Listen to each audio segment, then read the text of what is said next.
Hello friends, मैं अंकुर सोलंकी स्वागत करता हूं अपने यूट्यूब चैनल पर। आज है 14 सितंबर। आज की करंट अफेयर और गवर्नमेंट जॉब रिलेटेड न्यूज़ देख लेते हैं। चलिए शुरू करते हैं। तो पहली न्यूज़ यहाँ पर है, नर्सिंग की परीक्षा न होने पर छात्रों ने किया हंगामा। डॉक्टर भीमराव अम्बेडकर बिम में सोमवार को जमकर हंगामा हुआ। बीएससी नर्सिंग की पढ़ाई कर रही छात्राओं ने बिम में प्रदर्शन किया। प्रवेश लेने के कई वर्ष बाद भी परीक्षा न होने पर छात्राएं आक्रोशित हो गईं। छात्राओं ने एनएसयूआई के साथ बिम में धरना प्रदर्शन किया। बिम ने 7 दिन में समस्या समाधान का आश्वासन दिया है। बिम ने संबद्ध कॉलेजों में बीएससी नर्सिंग की पढ़ाई कर रही छात्राओं की परीक्षा नहीं हो रही है। छात्राएं कॉलेज से लेकर बिम तक के चक्कर काट रही थी, लेकिन कोई राहत न मिलने पर वह बिम में पहुंच गई। छात्राओं के साथ एनएसयूआई ने बिम के वॉलीबॉल परिसर में परीक्षा नियंत्रक कार्यालय के बाहर प्रदर्शन किया। बिम प्रशासन के खिलाफ नारेबाजी की। धरना दे रहे छात्रों से मिलने बिम का कोई भी अधिकारी वार्ता के लिए नहीं आया तो छात्र आक्रोशित हो गए। छात्राएं एनएसयूआई पदाधिकारियों के साथ धरने पर बैठ गईं। इसके बाद बिम परीक्षा नियंत्रक अजय कृष्ण यादव ने छात्रों को 7 दिन में समस्या के समाधान का आश्वासन दिया। एनएसयूआई पदाधिकारियों का कहना था कि अगर 7 दिन में समस्याओं का समाधान नहीं होता तो बिम में उग्र आंदोलन होगा। इस दौरान जिलाध्यक्ष सतीश सिकरवार आदि मौजूद रहे। नेक्स्ट यहाँ पर देख लेते हैं, इंटर तक के सभी शासकीय सहायता प्राप्त विद्यालयों को कर्मी पेंशन पाने के हकदार। इलाहाबाद हाईकोर्ट ने ये कहा है कि शासकीय सहायता प्राप्त निजी शिक्षण संस्थाओं में कार्यरत वह सभी शिक्षक व कर्मचारी पेंशन पाने के हकदार हैं जो 1964 की पेंशन नियमावली के दायरे में आते हैं। कोर्ट ने पेंशन का लाभ सिर्फ उच्चतर प्राथमिक विद्यालयों के अध्यापकों तक सीमित करने को सही नहीं माना है और इस संबंध में जारी आदेश को रद्द कर दिया है। कोर्ट ने इंटरमीडिएट बोर्ड द्वारा मान्यता प्राप्त शासकीय सहायता प्राप्त निजी विद्यालय के अध्यापकों को उनका प्रबंधकीय अंशदान ब्याज सहित जमा करने के लिए 2 माह का समय दिया है तथा सरकार को आदेश दिया है कि यात्रीगण को पेंशन का लाभ दिया जाए। लाल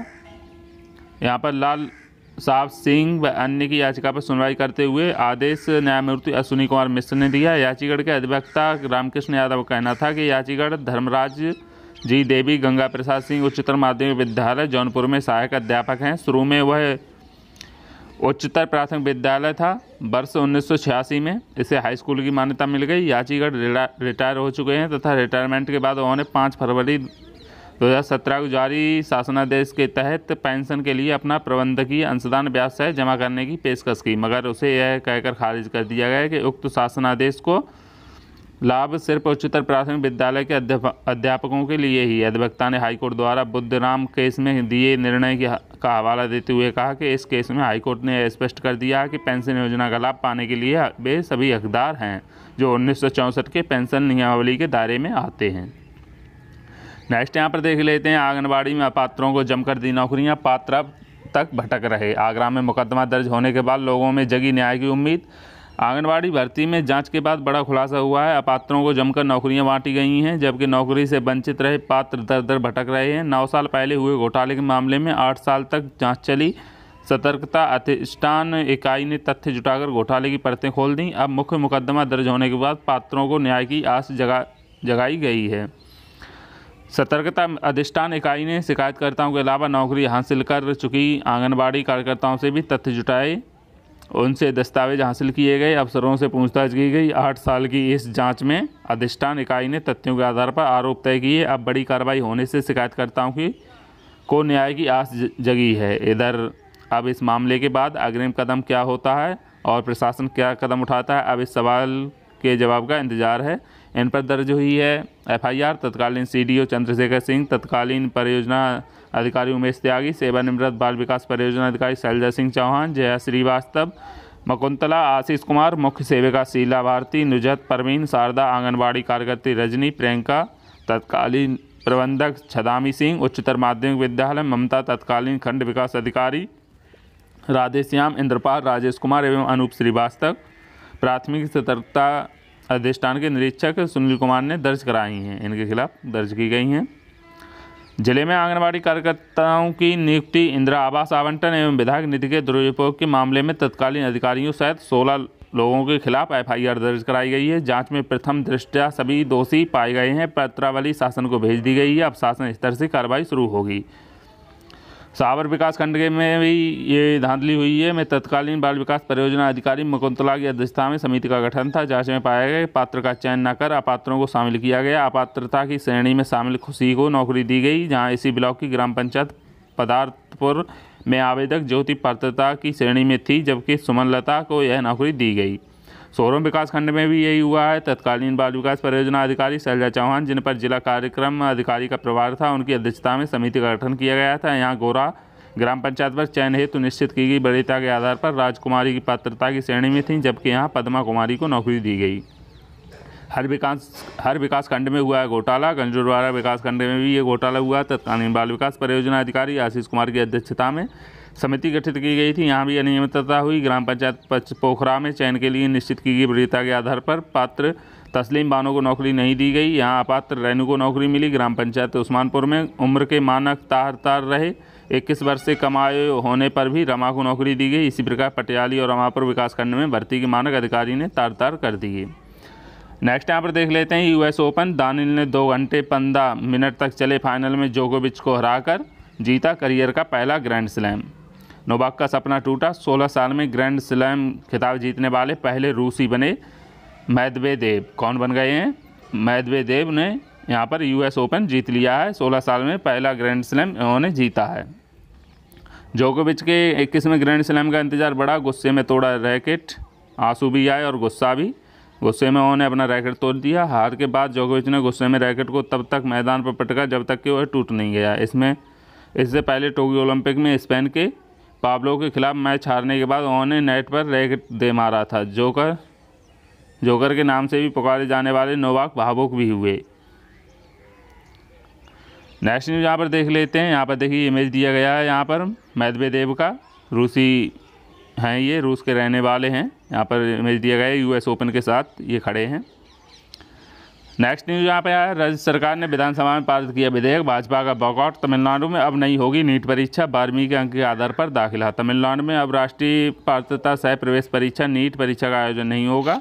राज्य सरकार ने सोमवार को विधानसभा में विधेयक पारित कर दिया, जिसके कानून बनने के बाद राज्य में परीक्षा का आयोजन नहीं होगा। पारित विधेयक के अनुसार सामाजिक न्याय के लिए मेडिकल कॉलेजों में छात्रों को 12वीं कक्षा के अंकों के आधार पर दाखिला मिलेगा। विधेयक के तहत अब छात्रों को 12वीं कक्षा के अंकों के आधार पर स्नातक यूजी कोर्सों में दाखिला मिलेगा। इसमें MBBS, BDS, डेंटल व भारतीय चिकित्सा पद्धति कोर्सों को शामिल किया गया है। सरकार ने कहा कि उसकी कोशिश बेहतर शिक्षा देने की है, न कि शिक्षा के दबाव में बच्चों का जीवन मुश्किल में डालना। इसलिए UGC मेडिकल कोर्सों में नीट की वार्ता समाप्त करने का फैसला किया गया है। भाजपा अकेले विरोध में AIADMK का समर्थन। राज्य में नीट परीक्षा के आयोजन को रोकने के लिए विधानसभा में 19 साल के छात्र धनुष का भी मुद्दा उठा, जिसने परीक्षा से चंद घंटे पहले रविवार को आत्महत्या कर ली। राज्य के प्रमुख विपक्षी दल अन्ना द्रमुक समेत अन्य ने ऐसे विधेयक की मांग की थी। इसके बाद मुख्यमंत्री M.K. स्टालिन, तमिलनाडु के मुख्यमंत्री कौन है? M.K. स्टालिन है, नीट परीक्षा के आयोजन को लेकर विधानसभा में विधेयक पेश किया। भाजपा को छोड़कर विधेयक का AIMDK समेत PMK, कांग्रेस और अन्य दलों ने समर्थन किया। नेक्स्ट यहाँ पर देख लेते हैं। जनधन खातों के आंकड़े दिए हैं। औसत जमा कहाँ ज़्यादा हुआ है? प्रति जनधन खातों में औसत जमा राशि के मामले में गोवा शीर्ष पर। हालांकि देश में कुल जनधन खातों में औसत जमा राशि यहाँ पर 3,351.21 रुपये है। यहाँ पर सबसे ज़्यादा औसत जमा राशि कहाँ है? गोवा में है।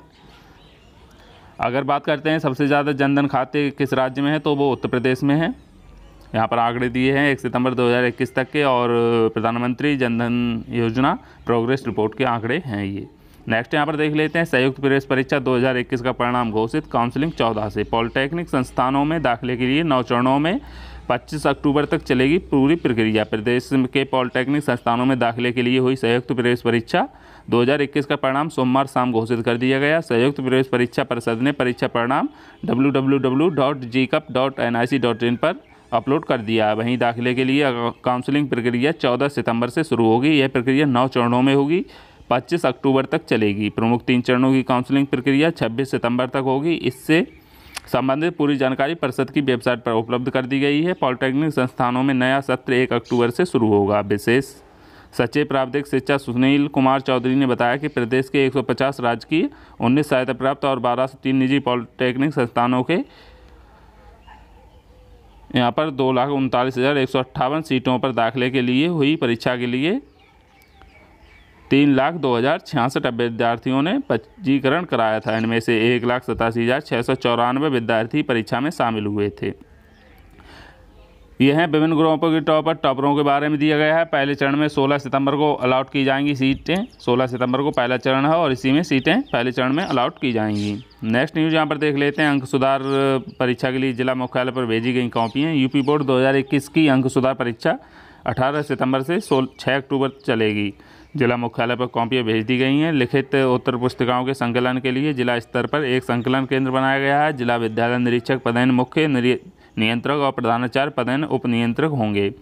सचिव डॉक्टर दिव्यकांत शुक्ल ने सभी पदेन उप नियंत्रकों को पत्र लिखा कि जिन कमरों में उत्तर पुस्तिकाओं को संकलित करना है वहाँ दीमक एवं सीलन बचाव की पूरी व्यवस्था होनी चाहिए। सुरक्षा के लिए सशस्त्र पुलिस बल की तैनाती सुनिश्चित की जाए। जिन कमरों में उत्तर पुस्तिकाओं को संकलन किया जाए वह CCTV जरूर होने चाहिए। इसकी क्लिपिंग की भी सुरक्षित रखी जाए। साथ ही 24 घंटे विद्युत आपूर्ति के लिए जनरेटर की व्यवस्था हो। हर विषय की उत्तर पुस्तिका बंडल अलग अलग होने चाहिए। अमूमन एक ही पाली में 2 विषयों की परीक्षा होने पर केंद्र एक ही बड़े बंडल में दोनों विषयों की उत्तर पुस्तिकाओं के बंडल रख देते हैं। ऐसा होने से बाद में काफ़ी दिक्कत का सामना करना पड़ता है। कई बार इस त्रुटि के कारण परीक्षा फल पूर्ण नहीं हो पाते। परीक्षा केंद्रों से प्राप्त होने वाली उत्तर पुस्तिकाओं का विवरण तिथिवार एवं एक स्थायी रजिस्टर में अंकित किया जाए। कोठार के अंदर संबंधित कोठारी और उसके सहायक के अलावा किसी अन्य को कदापि प्रवेश ना दिया जाए। प्रथम पाली के उत्तर पुस्तिका के बंडल उसी दिन दोपहर 1 बजे तक, दूसरी पाली के बंडल शाम 7 बजे तक संकलन केंद्र पर अवश्य जमा हो जाएं। निश्चित समय में बंडल न जमा हो पाने की सूचना तत्काल DIOS और सचिव माध्यमिक शिक्षा परिषद को दें। जिले में राजकीय इंटर कॉलेजों को संकलन केंद्र बनाया गया है। नेक्स्ट न्यूज़ यहाँ पर देख लेते हैं। इंटरव्यू देने आए कई अभ्यर्थी लौटाए गए। अभ्यर्थियों को अनर्ह बताकर लोक सेवा आयोग ने साक्षात्कार में शामिल होने से रोका। पब्लिक हेल्थ स्पेशलिस्ट के 3 पदों पर भर्ती के लिए होने थे साक्षात्कार।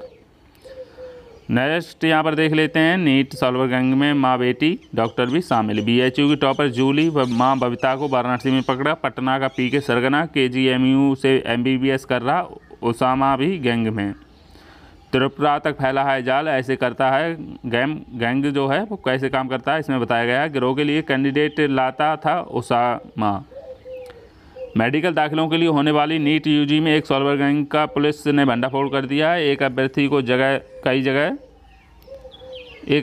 जगह पर परीक्षा दे रही गैंग की सदस्य BHU में BDS की टॉपर छात्रा जूली कुमारी को वाराणसी के एक परीक्षा केंद्र से रविवार को गिरफ्तार कर लिया गया। क्राइम ब्रांच व सारनाथ पुलिस ने पटना निवासी छात्रा की मां बबीता को भी केंद्र के बाहर से पकड़ा। मां और बेटी को परीक्षा दिलवाने लेकर आए गिरोह के 2 सदस्यों की तलाश में पुलिस की 2 टीमें दबिश दे रही हैं। सॉल्वर गैंग का सरगना पटना निवासी PK और लखनऊ स्थित KGMU का मेडिकल छात्र उसामा शाहिद है। इस गैंग पर नज़र रख रही लखनऊ कमिश्नरेट पुलिस की सूचना पर वाराणसी पुलिस ने सोना तालाब स्थित सेंट फ्रांसिस जेवियर स्कूल परीक्षा केंद्र से जूली को दबोच लिया। वह त्रिपुरा की रहने वाली हिना विश्वास के स्थान पर परीक्षा दे रही थी। सौदा 5 लाख रुपए में तय हुआ था। वहीं केंद्र के बाहर भी इससे गिरफ्तार बबीता ने बताया कि 50,000 रुपये एडवांस मिले थे। शेष रकम परीक्षा के बाद मिलनी थी। BDS को 2य वर्ष की छात्रा जूली टॉपर रह चुकी है। IMS faculty of dental sciences की 2019 बैच की छात्रा जूली को नीट परीक्षा में 720 में से 522 अंक मिले थे। तो आज की वीडियो में इतना ही। वीडियो अच्छी लगी हो तो लाइक शेयर सब्सक्राइब जरूर करना। वीडियो को लाइक ज़रूर करना। Thank you for